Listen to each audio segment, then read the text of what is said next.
specific aspects. I always recommend, if you're watching this on any other day or in any other state, always check with your jurisdiction to make sure that what I'm talking about matches with your laws and that nothing's changed since I originally recorded it if you're watching on a different date. So today's daily tip is, again, my daily tip is where I go and I try to take an important topic and give you just a small, simple piece of advice in a very short video so that you get some quick information you can get out. And then if you need more, you can go to my YouTube page or my website for my longer webinars. So about reducing fees, everybody has this misconception that lawyers want to just bill as much as they can to each client, and it's really not the case. Lawyers can't build a practice by billing a client a lot because it's just not productive. If I'm in court for 4 hours with one client, that's not productive. I'd rather be sitting at my desk working 10 different cases. So we're not out to bill our clients as much as we can. It's a misconception. So when you have an attorney representing you on a billable matter, which is mostly how matrimonial attorneys work and how my firm works, there are a few things that you can do to minimize your costs and avoid it long term. First is to ask your attorney if there's anything that you can do to minimize your costs. Every law firm is different. I have clients all the time ask me for certain things, like if they can make certain copies or if they can drive documents to the court or serve papers on people. Some things we can do, some things we can't. And when we can, we tell our clients if it's going to be more effective, we let them do it. Certain things cannot be done. And again, every law firm is going to be different. So if you're working with a different firm, which of course that would be a mistake, but if you are, you want to check with them to see if there's anything that they would allow you to do that would help reduce your costs. You also want to ask if there's anything that you're doing that's increasing your costs. I get clients all the time. Perfect example, I had one today. A client will email me saying that they want to do whatever they can to keep their costs down, and I say I'm behind that 100%. Then they'll start emailing me questions that have nothing to do with their case. Like they'll ask, don't they have a constitutional right to a relationship with their children? And yes, they do, but it really has nothing to do with our case.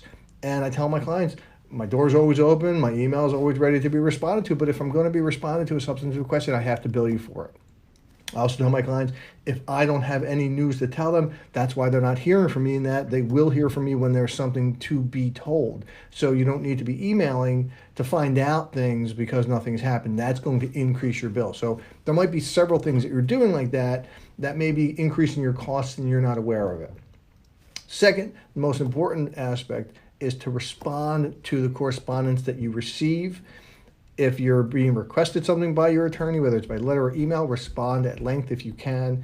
You want to make sure that your response is going to be thorough and well thought out.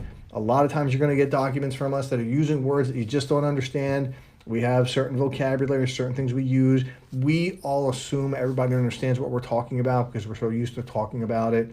But there's nothing that stops you from going on the internet and running a word search. You'll get things like case management conference, or we use words like adjournment and interrogatories that may not mean a lot to you, but you can find out from the internet what it means and not come to us with questions about it so that you can just answer it.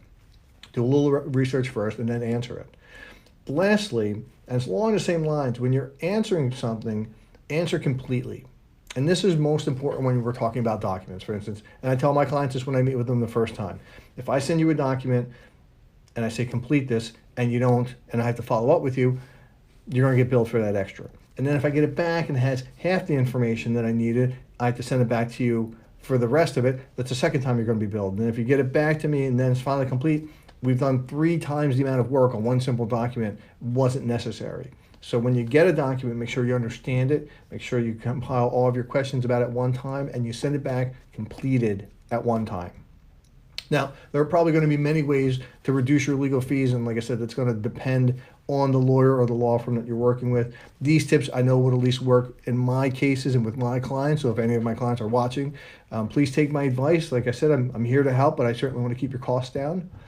If this video was helpful, and I hope it was, please like it and share it. You can also subscribe and click for notifications so that you'll notify when I go back online.